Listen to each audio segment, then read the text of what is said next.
Recording in progress. Good evening. This is the Common Sense Party Podcast. I'm your host, Dottley. It is October 3rd, 2:36 in the morning. Just got up and just needed to express about poor leadership. Well, this is the Common Sense Party Podcast. I'm your host, Dottley.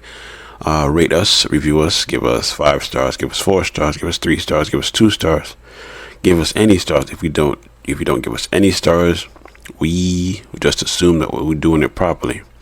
We are available on Spotify, YouTube, Amazon Music, Google Podcasts, Pandora, YouTube, and yes, we're still not available on Apple as of yet. All right, today we're going to talk about poor leadership. We're going to talk about the new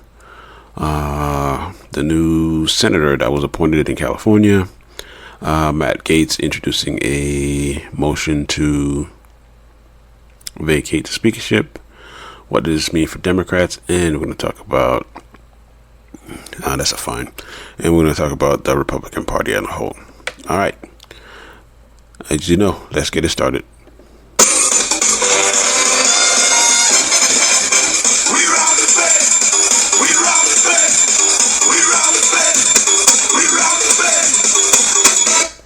All right, first off, we're going to talk about the newly appointed senator from California who replaced Dianne Feinstein. She passed away, rest in peace, at the age of 90. This is calling for a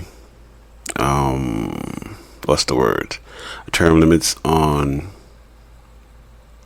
senators, because Mitch McConnell, even Biden are in the high. Biden is probably going to be 80, but they're up there in age, and we're trying to pass it on to the younger generation. But hey, this is the first openly, gay, black, female senator. Well, yeah, female black senator, openly gay. Well, black senator to serve in the Senate right now, because Kamala Harris gave up her seat. She was not gay, but she was black. She gave up her seat to become vice president. All right, let's check out CNN for the story.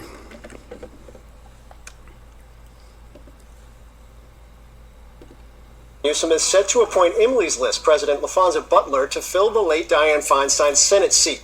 Butler is sworn in. She will become the third black female senator in U.S. history and the first openly LGBTQ senator to represent the state of California. CNN's Kyung La joins us from Los Angeles. Now, Kyung, what has the reaction been? This happened very quickly, and I think surprised some people. Certainly. It took some Democrats here in California, it took them really aback. And if you think about it, though, and when they take a beat and they think about this choice, it does make sense politically, but Butler is not currently holding an elected position. She is somebody who is a formidable political figure, especially in the state of California. Nationally, she's known for leading Emily's List. But here in California, she is known as a very strong operative. She did lead as a senior advisor Kamala Harris's presidential run in 2020. And she also led a labor union, the most powerful labor union in the state of California. So she is deeply regarded. She's also an ally of Governor Gavin Newsom. Now, her selection, as you point out, Phil, is fulfilling a promise that Governor Newsom made, that when Kamala Harris vacated her Senate seat to become Joe Biden's vice president, that he would appoint a black woman, and she will be the only black woman serving in the U.S. Senate. She also does certainly embark on that historical journey, being the first open lesbian to serve in the Senate. But all of this, Phil, does scramble this election. The Senate seat is up for grabs next year. There are already 3 powerful California Democrats running: Adam Schiff, Katie Porter, as well as Barbara Lee. So whether or not LaFonza Butler decides to jump in and maintain and run as a candidate after holding this seat for a year, that is going to be the open question. I am told that there were no preconditions in her taking this appointment. So it's going to get very crowded and very interesting, Phil. Yeah, not a caretaker. It's going to be fascinating. This is already a very intense race. Kyung La, thank you.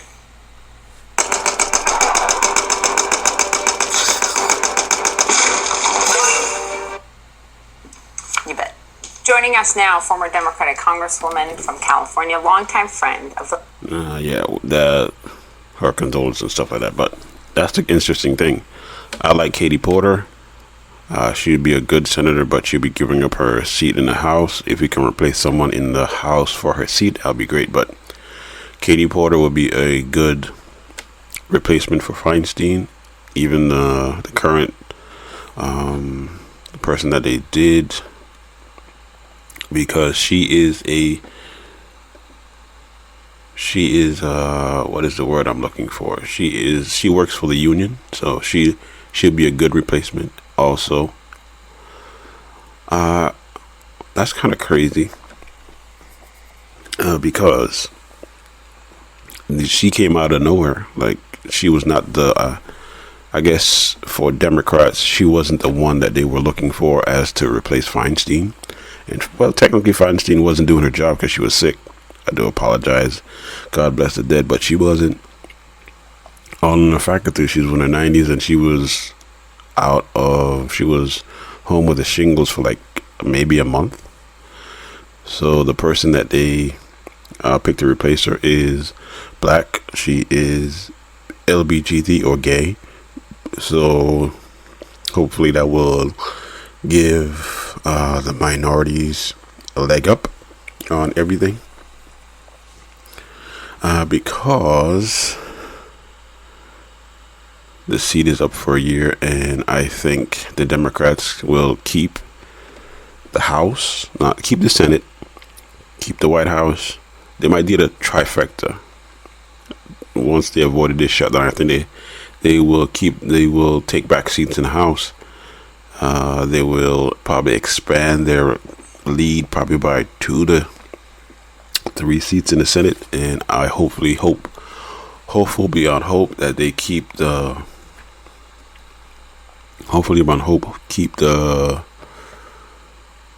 White House. All right, moving on to our next story. We're going to talk about Trump, and we're going to go to our guy Bo from the 5th. Check this one out.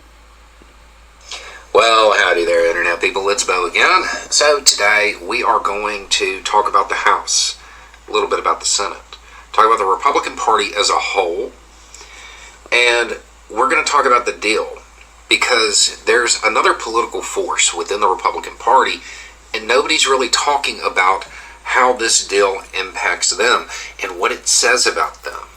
Because that other force that's out there creeping around, somehow it's not really getting mentioned in the coverage, and it should be, because it's kind of a big deal. Okay, so that deal, when it came to the House, 126 Republicans voted in favor of it, 90 voted against it. A majority of Republicans voted for it. When it went to the Senate, I don't remember the exact numbers, but 88 senators voted for it. So, overwhelming majority of Republicans as well. Unless you get everything, shut it down. That's the message from Dear Leader. That's the message from Trump. That's the order from Trump. In all caps with an exclamation point. That's what Trump told the Republican Party to do, and they ignored him. Trump's spell, it may be wearing off.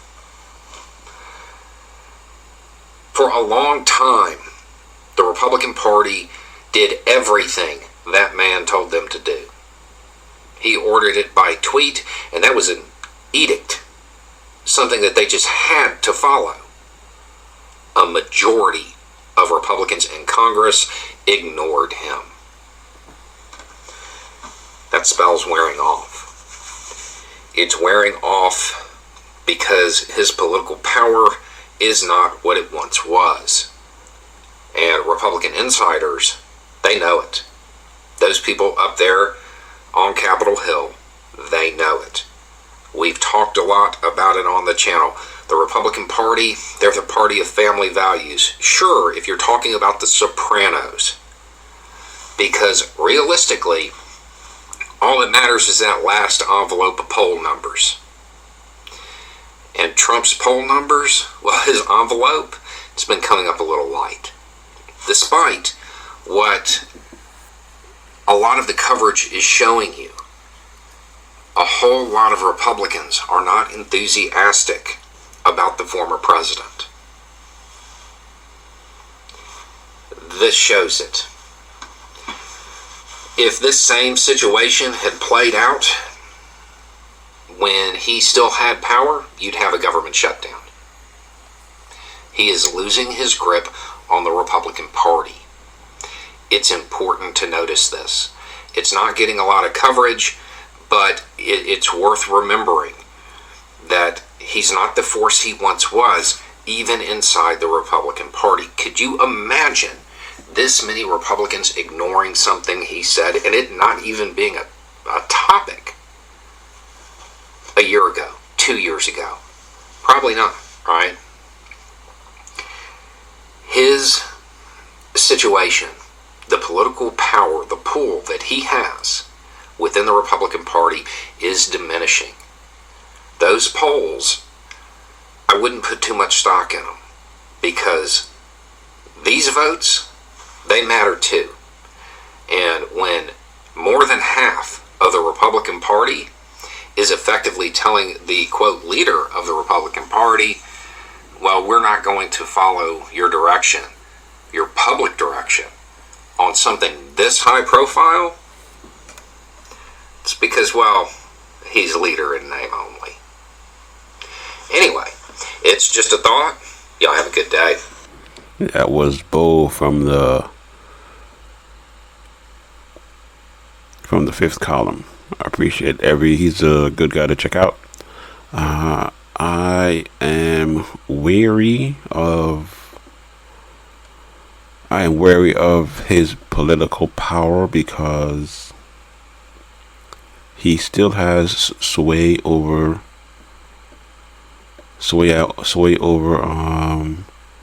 the masses. Because that's a fine. Because every poll you see, it's like Biden and Trump, it's neck and neck, but Biden has so much accomplishments for the middle and the working class person. Why would you vote for someone who definitely doesn't have your best interest at heart? But that is my quaff with Americans. They vote against their own interests all the time. That's a fine. The Republican Party. My stance on the Republican. 1, 2, 3. My stance on the Republican Party is they want everyone to do well, as long as they don't do better than you. As long as you don't pass them in wealth, stature, anything, they'll support you. But the minute that you make more money than them, they'll cut your throat. And that's my issue with the Republican Party. And my issue with the Democratic Party is they come to a, well, previously they still do this, where they come to a gunfight with a knife and expect to win. And man, these people don't have, the Republicans don't have that obey by the rules nonsense. They kill. They go for the kill. They go for the jugular. If they can harm you in any way, they'll do that. All right. Before we talk about the House passing, here's something from Spotify. Want to make a podcast? Spotify's got a platform that lets you make one super easily, then distribute it everywhere, and even earn money all in one place for free. It's called Spotify for podcasters, and here's how it works. Spotify for Podcasters lets you record and edit podcasts right from your phone or computer. So no matter what your setup is like, you can start creating today. Then you can distribute your podcast to Spotify and everywhere else podcasts are heard. Video podcasts are also available on Spotify, optional. And when you want to take conversations with your fans to the next level, a Q&A and polls are the best way to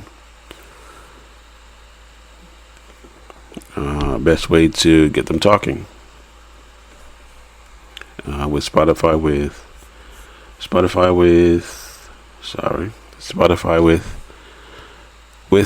for Podcasters, you can earn money in various ways, including ads and podcast subscriptions. The best of all way is totally free with no catch.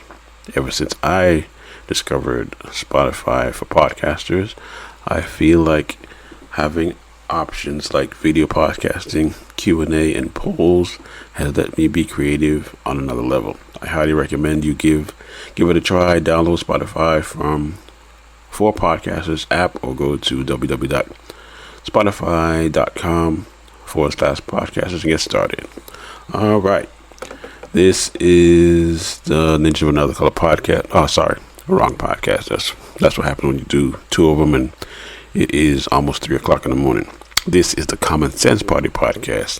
Our mission is to bring information with a common sense roll. I am your host, DOTTLEY, your local independent. I am not with either party, but I rock with the Democrats because they believe in the people and their policies are progressive. Rate us, review us, give us 5 stars, give us 4 stars, give us 3 stars, give us 2 stars. Give us any stars. If you don't give us any stars, we will just assume that we're doing it correctly. We are available on YouTube, Spotify, Amazon, Pandora, Google Podcasts, and no, we're not available on YouTube. We're not available on Apple, but we're still working on that. All right. As you know, that's a fine. As you know, the House passed a 45-day spending bill, I think on Sunday or Saturday, and then it signed into law on Sunday to avoid a shutdown, but it's a binding resolution. So let's check it out. Against all odds, Congress found a way to avoid a government shutdown. The bill is passed, and without objection, the motion to reconsider is laid on the table. At the 11th hour, Speaker Kevin McCarthy calling an audible and defying his conservative rebels by putting a 45-day spending bill on the floor. It is very clear that I tried every possible way, listening to every single person in the conference. The short-term deal does not include spending cuts or new policies to deal with the border crisis sought by conservatives. The proposal caught Democrats off guard, but ultimately they greenlit the plan by an overwhelming majority. The American people have won. The extreme MAGA Republicans have lost. It was a victory for the American people. McCarthy initially sought to pass a bill exclusively with Republican votes, but was bailed out by Democrats as today's measure passed with more Democratic votes than Republican. He needed to work with Democrats to get it because he's got, a bunch of members of the Chaos Caucus that are never going to vote for anything. The White House today calling the deal on the Hill a big victory. But the last-minute passage was not without drama. Congressman Jamal Bowman admitted to pulling a fire alarm in a House office building. Bowman said it was by accident. Republicans accusing him of doing it on purpose to delay the vote. I think ethics should look at this, but this is serious. But while the crisis was averted today, the real work still needs to be done. We won't be back here in the same place in 45 days? Look, we are going to focus come Monday on completing the appropriations bills, but there's a lot of work to do. And Ryan Nobles joins us now from Capitol Hill. Ryan, we're just learning that the bill may be held up in the Senate. Yeah, that's right, Jose. Even one senator can hold up this process, and we've learned that Colorado's Democratic Senator Michael Bennet is putting a hold on the legislation because he's concerned that it lacks funding for Ukraine. If Bennet doesn't release that hold and it goes beyond midnight, the government would shut down. He is now trying to be persuaded by his colleagues to lift that hold so that the government shutdown can be averted. Jose? Thanks. All right. For context, the it did pass. The government didn't shut down. So we're good there. All right. Is this an example of poor leadership? Fuck yeah, it's an example of poor leadership. Okay. I'm going to get to Matt Gaetz in a minute, but the one thing the Democrats have right now is power. The minority party actually has power right now. That's kind of crazy. They have power because the Republicans can only afford 4 votes. They can pass any bill with 4 votes, and it's looking like they're going to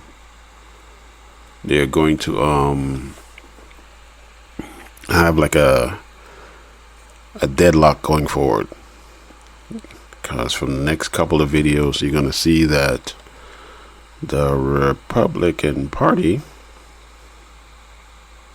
are gonna slow play everything until the election. And so the Democrats have so much power right now. What they do with the power, we're gonna see. This is what true leadership is. Hakeem Jeffries, if he's a true leader and he'll flex his muscle, the Democrats will get mostly everything that they want. Okay. Matt Gaetz said he was going to introduce a motion to vacate the speakership, and I think he did. And if this would get the hell out the way, thank you. All right, we're going to go back now. We're gonna show you what he did, and then we're gonna explain why he did it. Check it out.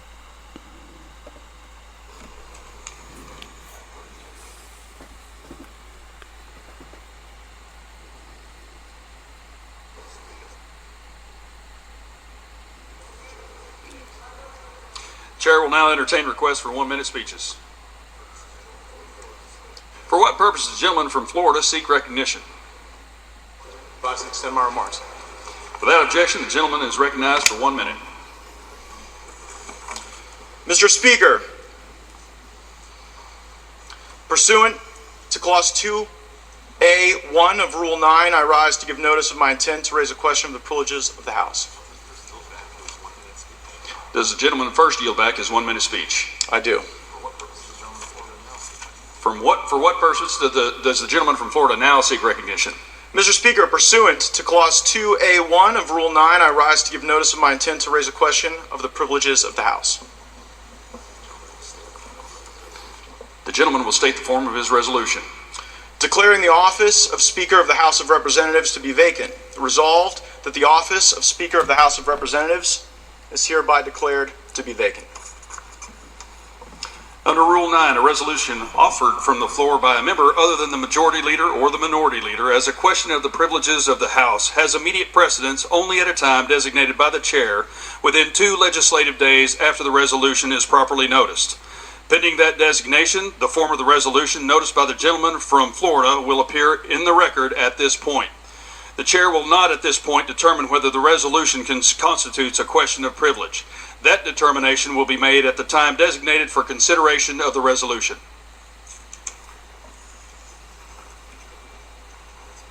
The chair will now continue with 1-minute speech. For what purpose does the gentleman from New Jersey seek recognition?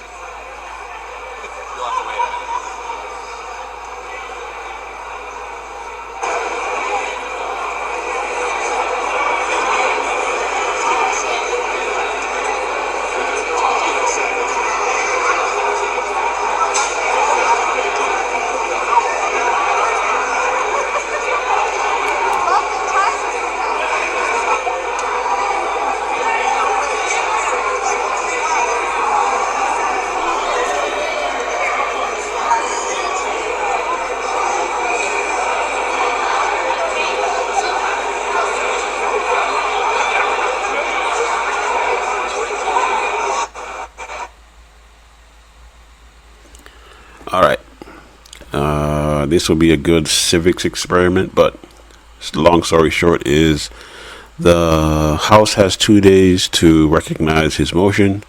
So in 2 days, I think they'll have a quorum, and then they will either table or strike it down. Strike down the motion. Okay, so we're going to, well, the reason he did that is because he says they wanted to, there's a faction of the Republican Party that wants to go really extreme, and they're going for clicks, not legislation.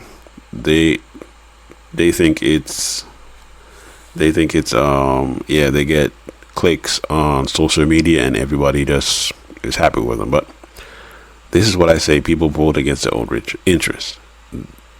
The people from Georgia, the people from Florida, they also voted those crazy wings of the party in, and that's your representation. So if that's your representation, that's what you get. Also, Matt Gaetz has a ethics investigation about sex trafficking, so he might want to get back. He might get kicked out of Congress by doing this stunt. But let's go to CNN and let's listen. The Republican congressman has filed that motion to remove Kevin McCarthy as Speaker of the House. The first time that this has happened in more than 100 years. Let's listen to Matt Gaetz speaking to reporters right now.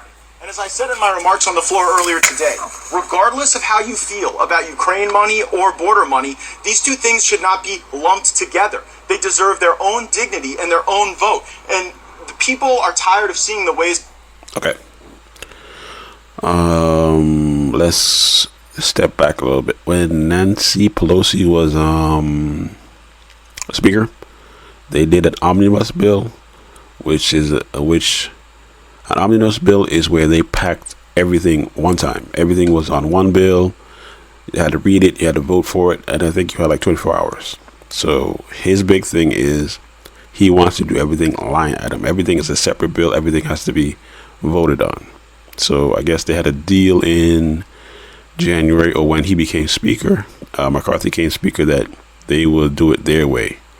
And if you listen to there's something he says in his speech. He says, "I don't own McCarthy anymore." They say the quiet part out loud. Check it out. Of Washington that jam everything together in order to really frustrate actual legislators. If you succeed, McCarthy's almost certainly going to put himself up as a candidate for Speaker again, and that may mean there's no one who can get 218 votes. Are you prepared to go through that possibility with no one getting 218 votes? Well, I would think that if it took Kevin McCarthy 15 rounds to become Speaker, and after 8 months of a failed speakership, and after a successful removal vote, as your hypothesis would portend, that he would take a hint. Do you have someone? Any Democrats about this? If it were serious, you'd be trying to convince. I have made no deal with Democrats because I believe that Democrats should vote against Kevin McCarthy for free.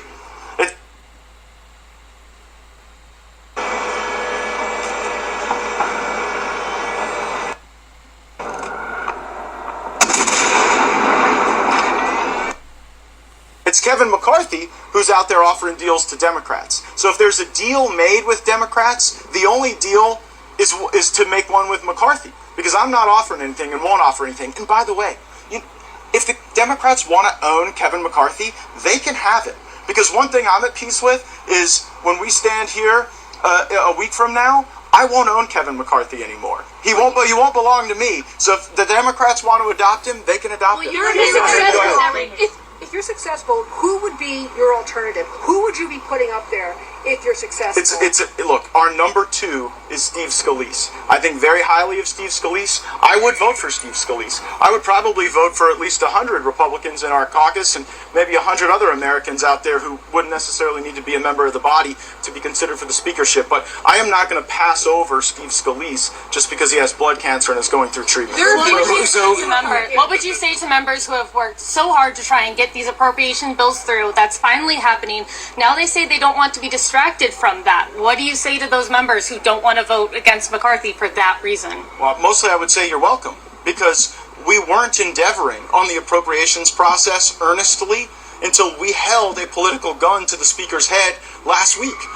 We left for a 6-week vacation, and we'd only passed one of our appropriations bills, the Veterans Bill. If Kevin McCarthy was serious about appropriations, we'd have been here all of July, we would have been here in August, and we would have been doing the people's work, passing their budget. The American people are tired of Washington, D.C. not having a budget, running $2 trillion annual deficits, sitting atop a $33 trillion debt. And if this country's going down, I'm going down fighting. I'll give you a follow-up. I mean, it's happening now, right? Y'all were supposed to be back home in your districts. That hasn't happened. There are appropriation bills on the calendar. I know it might have taken a while to get here, but you're here.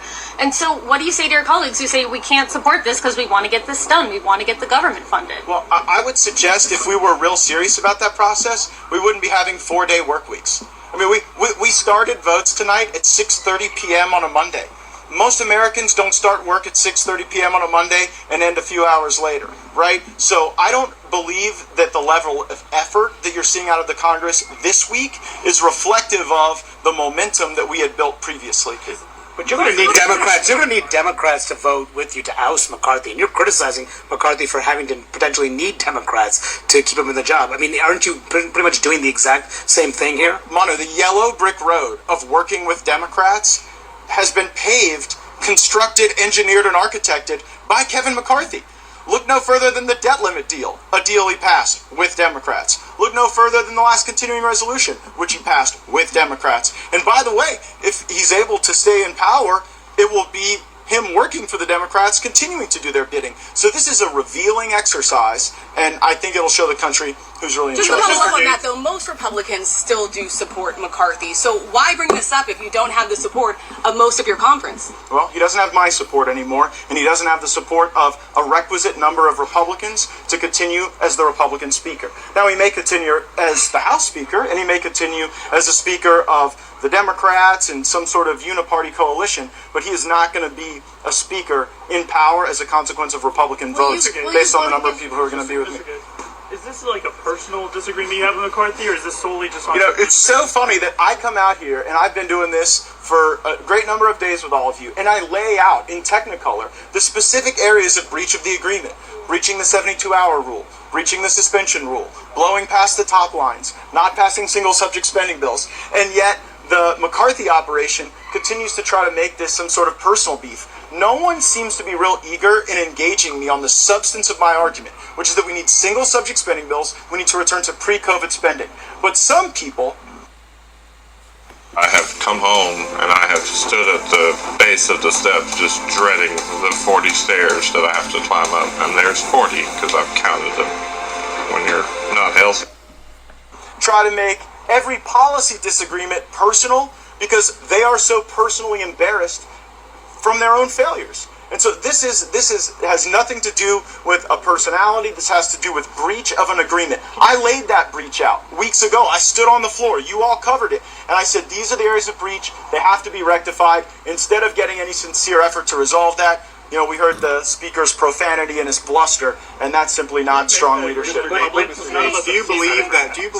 I'll go to Rachel next. Mr. Gates, are you concerned that some conservatives who agree that McCarthy is in breach of these promises he made in January are not backing your effort? People like Chip Roy, Byron Donalds, Thomas Massey, obviously somebody who tried to oust Boehner, says that this could backfire conservatives. Are you worried about that pressure and that fracture in conservatives actually undercutting? Chip Roy and Thomas Massey, we all want to get to the same place. We all want to have less spending. We want to return to the budget process that is in law.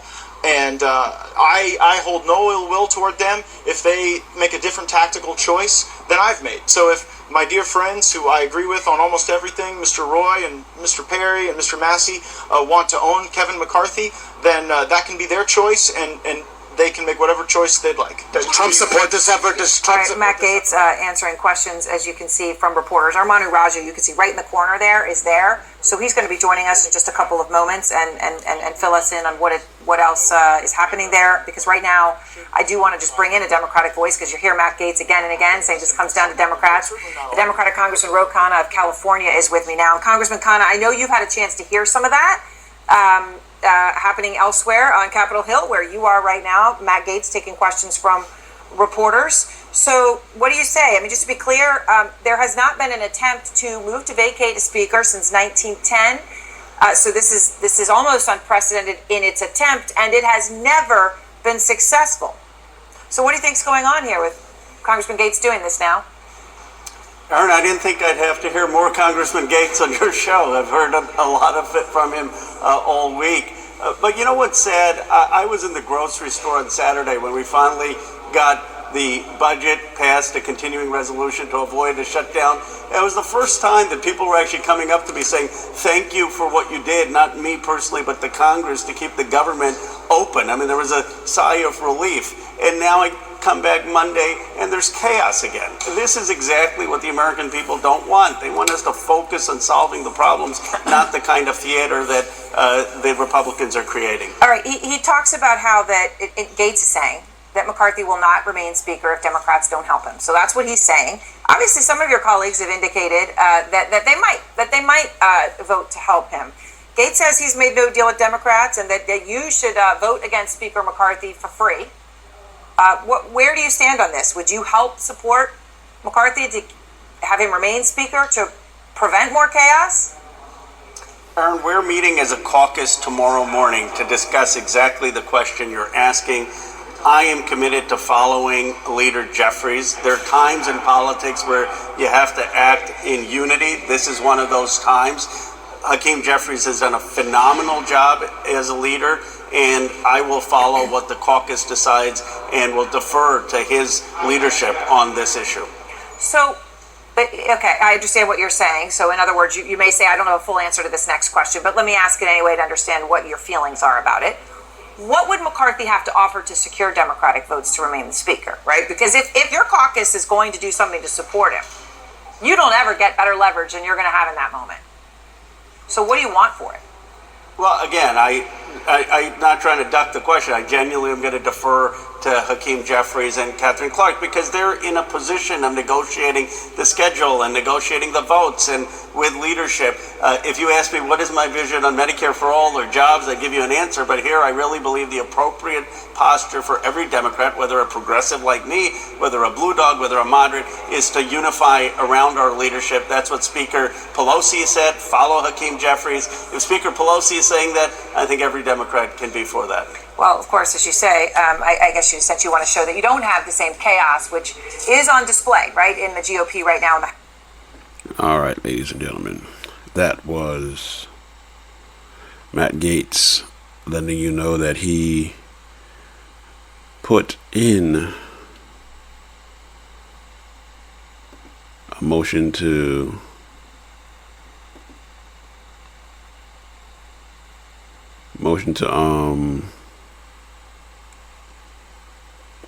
oust the Speaker. Will it work? I have no idea because, again, the Democrats have a lot of power. A whole lot of power. And who knows? Who knows? Who knows? Let's listen to Bo one more time, because he is talking about the Democrats and McCarthy. But hold on one second. All right, we're gonna go to this and then we're gonna be out. Let's go again to Bo from the 5th. Well, howdy there, Internet people. It's Bo again. So today we are going to talk about McCarthy and everything going on in the House of Representatives and voting your conscience. That term, what it really means up on Capitol Hill. Because it means one thing to us. It's an entirely different language up there. And that term may become important. And it's a good time to highlight it. Because if you missed the news, the resolution that the far-right Republicans were promising, talking about ousting McCarthy. Well, was put forward. So 2 legislative days, there has to be movement on it. Now, there's a bunch of different ways that could happen, and we have talked about them all before. And we have talked about how both sides of this, both the far-right Republicans and McCarthy, whatever it is their goal is, they need the Democrats to make it happen. I know that the talking point is just the other side needs them, but in real life, they both need them. And we've talked about the various ways that Jeffries might handle that and kind of steer the party. We talked about how there will be some Democrats who, no matter what, they will not work to save McCarthy. Even if in private they think it's a good idea, they won't do it because they'll be voting their conscience. Doesn't make any sense, right? Because if they were voting their conscience and they thought it was a good idea, they would vote to save McCarthy. But they won't, because that's not what that term means up there.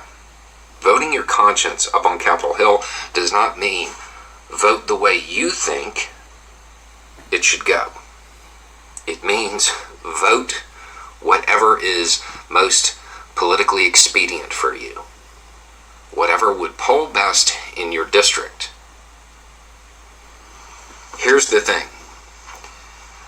Every vote in the U.S. House of Representatives should be one where the representatives are voting their conscience, meaning voting the way the people in their district want them to vote.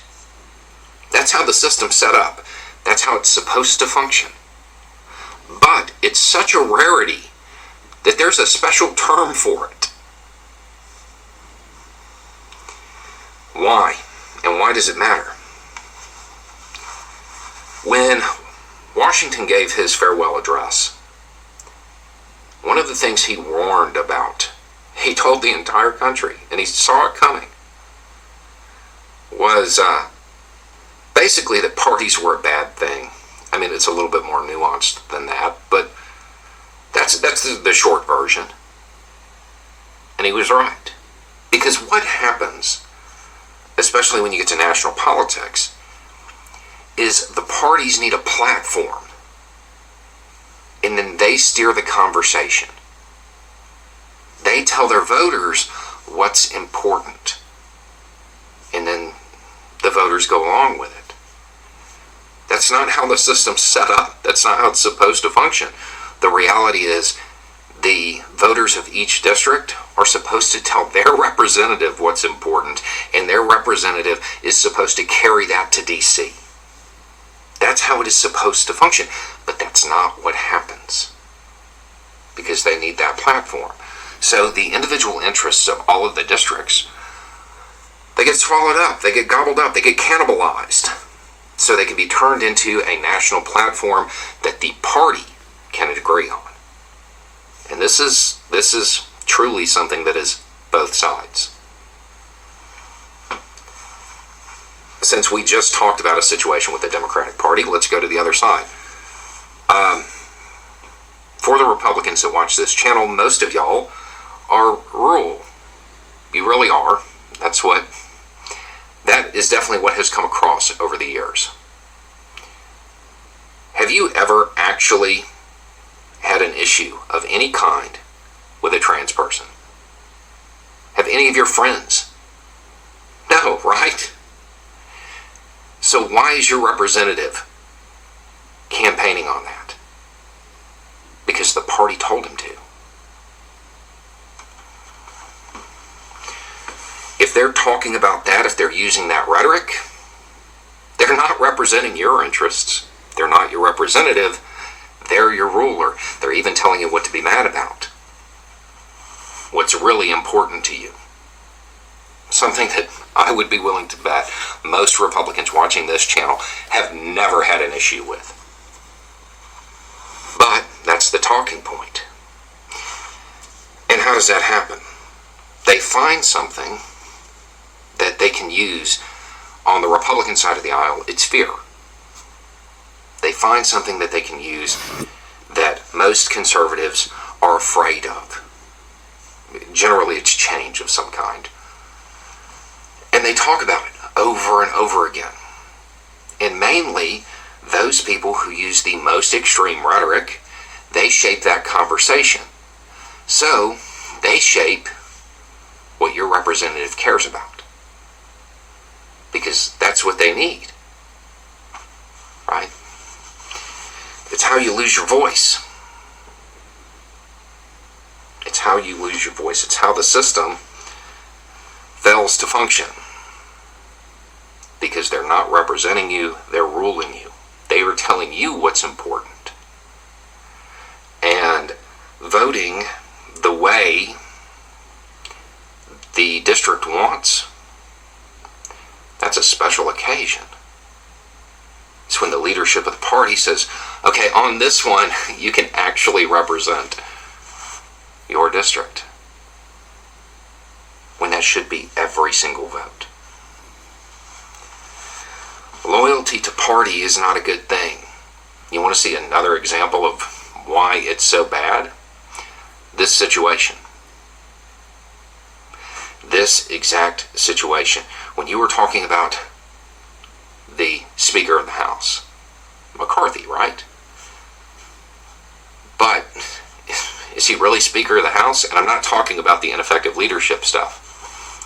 Or is he the Republican Speaker? The Speaker of the House, their job should be to basically schedule and make sure that the interests of all of the districts can be represented by their representative.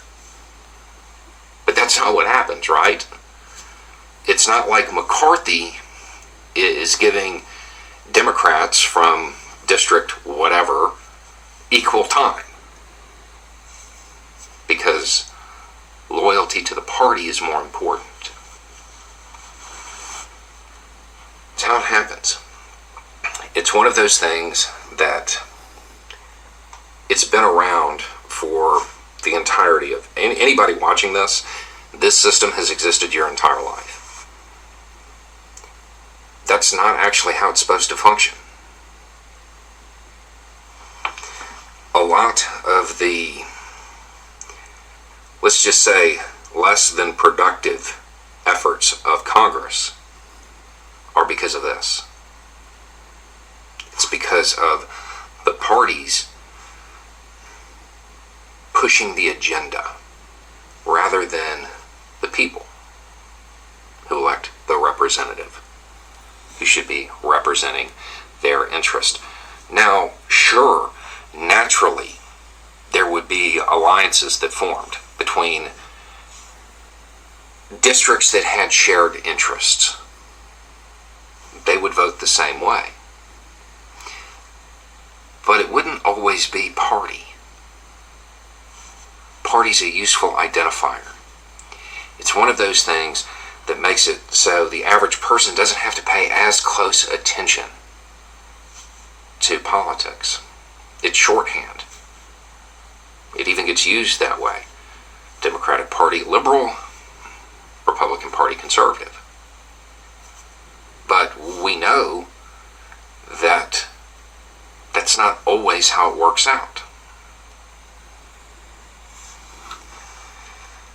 The party system itself is part of the issue, and it's something that was warned about. There's not any method that is speedy to address this issue. Requires a lot of education over years and years. But this is one of the issues, and it's one of the issues that the first president was actually like, hey, this is going to be a problem. Nobody really listened. And it's showing itself right now. Because the party loyalty has gotten to such an extreme. The idea that the Speaker of the House, somebody who is supposed to represent the whole House and schedule for the whole House, the idea that they would need votes from the other side of the aisle, well, that is just unthinkable. is they don't represent the whole House, right? It's that polarization. It's that extreme nature. It should not be controversial for a speaker, a potential speaker from either party, to get votes from the other side. Theoretically, the idea would be to pick somebody who would represent both. That's how you would get progress. That's how you would get your issues, your interest in your district acknowledged. The fact that it doesn't work that way is why you don't. Anyway, it's just a thought. Y'all have a good day. All right. That is Bo from the Fifth. I always like to hear his perspective. It's kind of close to mine. This is the Common Sense Party podcast. I'm your host, DOTTLEY. It is now 3:27 a.m. on a Tuesday morning. It is Ahsoka Day. This is the season finale, but I digress. Today we talked about passing of the bill, poor leadership, party over interest, and I still think that that's a fine. The Republican Party is still under the grip of Trump, and it scares me that poll after poll after poll says it's a dead heat. I don't know if that's a good thing or a bad thing. Hopefully we can get 4 more years of a Democrat. I still say Biden is doing a good job, but if they want to put another Democrat, that's fine by me. I just don't want Trump back in, because Trump put about $7 trillion on the debt, and the Republicans forget about it. All right, this is the Common Sense Party podcast. I'm your host, DOTTLEY. Our mission is to attack topics with the common sense that everybody needs. We are available on Spotify, Amazon Music, Google Podcasts, Pandora, iHeart, YouTube, and no, we're still not on Apple, but we're still working on it. Give us 5 stars, give us 4 stars, give us 3 stars, give us 2 stars, even give us 1 star. If you give us no stars, we just assume that we're doing it properly. Rate, review, subscribe, tell a friend to tell a friend that this is a Common Sense Party podcast, and we out.